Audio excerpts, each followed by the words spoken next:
Okay, so my name is Zachary Giussi, and in this week's Week 10 discussion board post, I'll be talking about the Greek financial crisis, as well as the global crisis and some of the factors, internal and external, that led to the Greek financial crisis.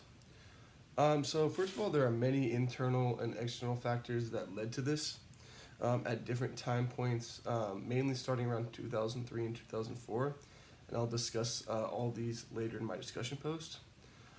So, what I would say based on my research is the onset of the crisis began in 2001, I would say, when Greece decided to join the Eurozone.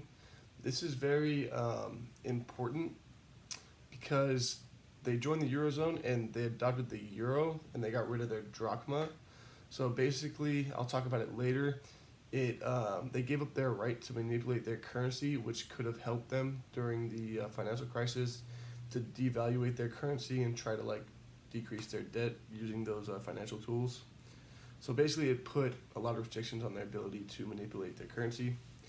Um, Moving on, it kind of got worse in 2004 when Greece hosted the 2004 Olympic Games.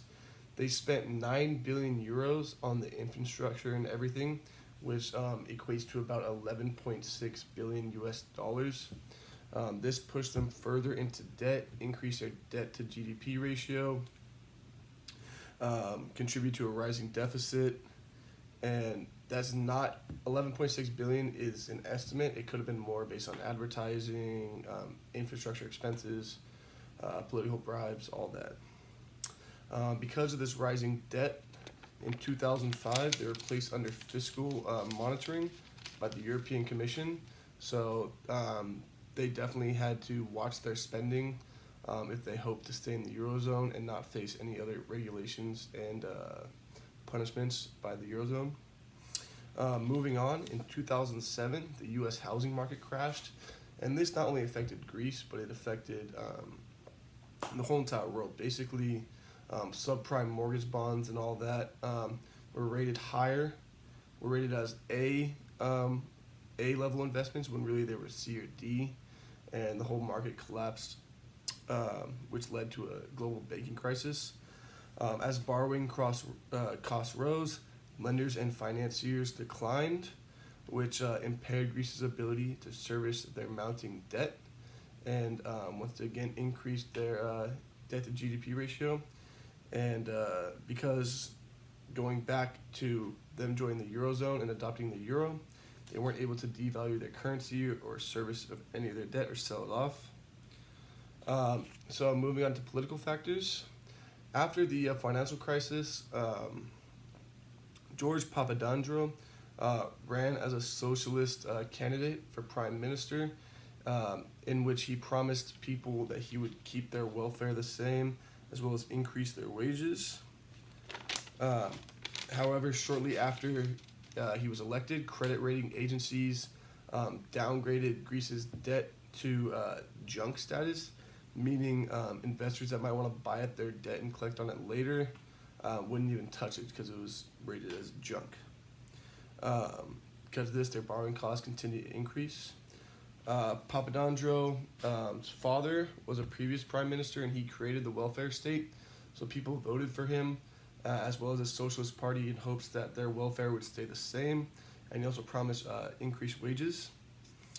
They found hope in his message of, you know, increased wages and welfare staying the same in a period of economic turmoil. However, unfortunately, he was not able to deliver, and he eventually resigned. Um, I read an article on him in the New York Times titled "A Greek Political Scion Undone by Economics." Basically, his message was what the people of Greece were looking for. However, Greece had so many other underlying problems that he was not able to fulfill his promises. This was discussed in a Week 9 discussion board by Alicia Castellanos, and she mentioned that market-based growth has many important ingredients, which include sound infrastructure and low debt to GDP ratio. Unfortunately, Greece had the opposite of both of these two things, which are very important to market-based growth. So they had horrible infrastructure and very high debt to GDP ratio. So, with the hopes of their market and economy continue to grow, these two things inhibited their ability to grow, and they still are reeling from the financial crisis today. Other people mentioned things like this in the Week 9 discussion post, but I thought Alicia did the best job of explaining it.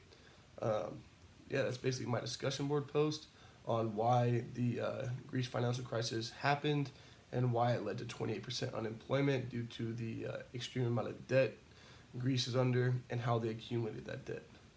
Thank you very much.